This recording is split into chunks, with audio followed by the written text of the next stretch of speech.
ലോക്സഭാ തെരഞ്ഞെടുപ്പ് പടിവാതിക്കൽ എത്തി നിൽക്കുമ്പോഴാണ് തെരഞ്ഞെടുപ്പ് കമ്മീഷണറുടെ രാജിവാർത്ത ഈ രാജ്യത്തെ ഞെട്ടിച്ചത്.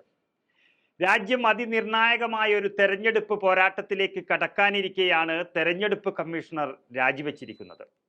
അപൂർവങ്ങളിൽ അപൂർവമായി മാത്രമേ ഈ നീക്കത്തെ ഏവർക്കും കാണാൻ സാധിക്കുകയുള്ളൂ. അരുൺ ഗോയലിന്റെ രാജിക്ക് പിന്നാലെ പല ചോദ്യങ്ങളും ഇപ്പോൾ അന്തരീക്ഷത്തിൽ ഉയർന്നിരിക്കുന്നു. കൃത്യമായ കാര്യങ്ങൾ വ്യക്തമാക്കാതെയാണ് ഗോയൽ പടിയിറങ്ങിയത്. രാജിവെക്കുവാനുണ്ടായ സാഹചര്യം വ്യക്തമാക്കണമെന്നാവശ്യപ്പെട്ടുകൊണ്ട് കോൺഗ്രസ് അടക്കമുള്ള പാർട്ടികളും രംഗത്ത് വന്നിരിക്കുന്നു. തെരഞ്ഞെടുപ്പ് കമ്മീഷണർ എന്ന പദവിക്ക് അത്രമാത്രം പ്രാധാന്യമുണ്ട് ഈ രാജ്യത്ത്, പ്രത്യേകിച്ച് ലോക്സഭാ തെരഞ്ഞെടുപ്പ് അടുത്തിരിക്കുന്ന ഒരു സാഹചര്യത്തിൽ.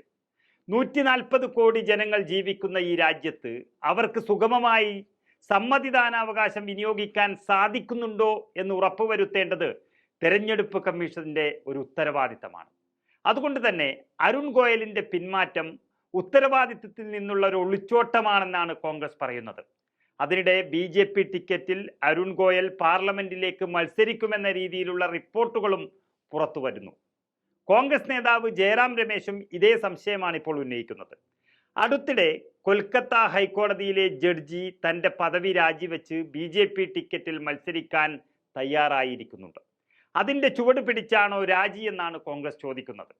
അതേസമയം തന്നിഷ്ടക്കാരെ തെരഞ്ഞെടുപ്പ് കമ്മീഷനിൽ തിരികെ കയറ്റാനുള്ള ഒരവസരം BJP ഉപയോഗിക്കുന്നുണ്ടെന്നായിരുന്നു മുതിർന്ന നേതാവ് കപിൽ സിബൽ ആരോപിച്ചത്.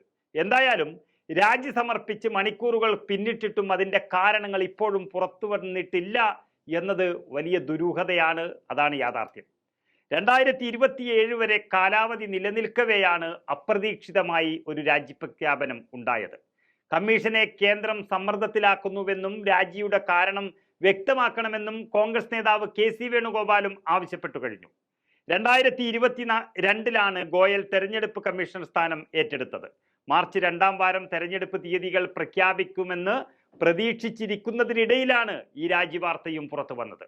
നിലവിൽ 3 അംഗ തെരഞ്ഞെടുപ്പ് കമ്മീഷനിൽ 2 അംഗങ്ങൾ മാത്രമാണുള്ളത്. അതിൽ ഒരാളാണ് ഇപ്പോൾ രാജിവെച്ചിരിക്കുന്നത്. ചീഫ് ജസ്റ്റിസ് കൂടി ഉൾപ്പെട്ട സമിതിയായിരിക്കണം തെരഞ്ഞെടുപ്പ് കമ്മീഷനെ നിയമിക്കേണ്ടത് എന്ന് സുപ്രീം കോടതി ഉത്തരവുണ്ടായിരുന്നു. എന്നാൽ ഇതിനെ മറികടക്കാനായി കേന്ദ്ര സർക്കാർ പാർലമെന്റിൽ നിയമം പാസാക്കിയിരുന്നു.